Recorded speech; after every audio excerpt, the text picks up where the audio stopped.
नमस्कार मंडळी, the ऋतुजाच kitchen मध्ये मी ऋतुजा तुम्हा सर्वांचे पुन्हा एकदा स्वागत करते। आज आपण पोहे चिवडा बनवणार आहोत। हा पोहे चिवडा बनवायला अगदी सोपा आहे आणि अजिबात तेलकट नाही बनत आणि मेन म्हणजे खूप दिवस कुरकुरीत राहतो।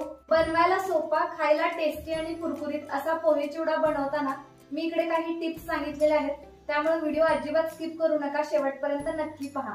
तुम्हा सगळ्यांना दीपावलीच्या खूप खूप शुभेच्छा। रेसिपीला सुरुवात करण्या अगोदर तुम्ही जर या चॅनलवरती नवीन असाल तर द ऋतुजाच किचनला सबस्क्राइब करा आणि साइडला जी बेल आयकॉन आहे ती प्रेस करायला अजिबात विसरू नका, म्हणजेच मी जेव्हा जेव्हा नवीन व्हिडिओ अपलोड करेल तेव्हा तेव्हा तुम्हाला त्याचं नोटिफिकेशन मिळत राहील। चला तर आता चिवडा बनवण्यासाठी सुरुवात करूया। पातळ पोह्यांचा चिवडा बनवण्यासाठी सगळ्यात पहिल्यांदा मी इकडे 2 कप पातळ पोहे घेतलेले आहेत।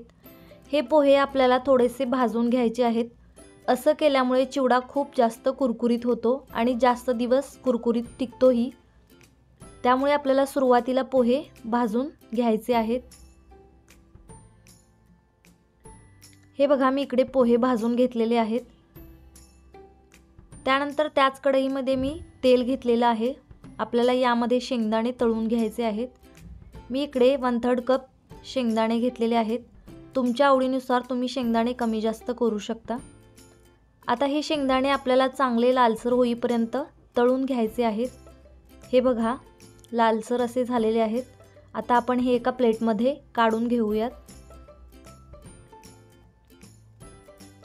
त्यानंतर त्यामधलं थोडंसं तेल मी काढून घेतलेलं आहे आणि त्यामध्ये अर्धा टेबलस्पून मोहरी घालायची आहे।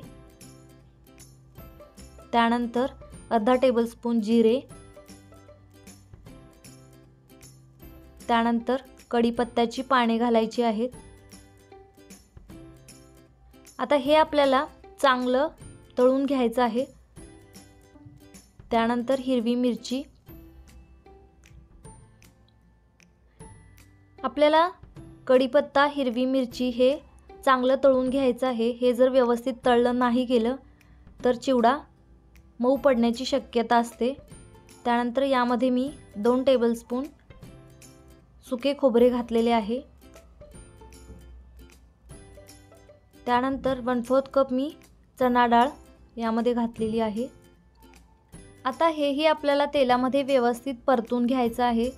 त्यानंतर यामध्ये काजू घालायचे आहेत आणि मनुके घालायचे आहेत। हे सर्वात शेवटीच घालायचं आहे। जर तुम्ही सुरुवातीला घातलं तर हे करपण्याची शक्यता असते। त्यानंतर यामध्ये हळद घालायची आहे आणि जे आपण तळून शेंगदाणे घेतले होते ते घालायचे आहेत। थोडासा चिवडा मसाला, थोडंसं हिंग। आता हेही आपल्याला तेलामध्ये परतून घ्यायचं आहे। त्यानंतर आपण जे पोहे भाजून घेतले होते सुरुवातीला ते यामध्ये घालायचे आहेत। चवीनुसार मीठ घालायचं आहे आणि आता हे आपल्याला व्यवस्थित मिक्स करून घ्यायचं आहे। हे बघा, अशा प्रकारे तुम्हाला हे व्यवस्थित मिक्स करून घ्यायचं आहे। त्यानंतर सर्वात शेवटी यामध्ये पिठी साखर घालायची आहे।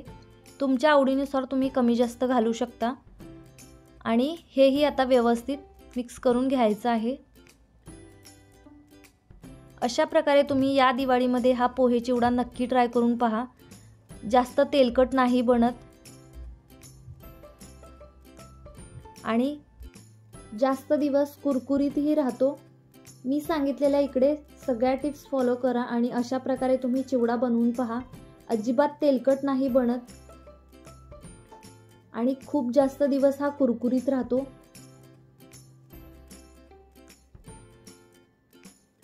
हे बघा, तुम्ही पाहू शकता आपला चिवडा किती छान बनवून तयार झालेला आहे। हे बघा, हातावरती मी अशा प्रकारे बारीक करून दाखवते किती कुरकुरीत बनलेला आहे। पुन्हा एकदा तुम्हा सर्वांना दीपावलीच्या खूप खूप शुभेच्छा। आज बनवलेला कुरकुरीत आणि टेस्टी पोहे चिवडा ही रेसिपी आवडली असेल तर द ऋतुजाच किचनला सबस्क्राइब करा, व्हिडिओला लाईक करा आणि व्हिडिओ तुमच्या मित्र परिवारासोबत शेअर करायला विसरू नका। भेटूया अशाच एका नवीन रेसिपी सोबत, तोपर्यंत धन्यवाद।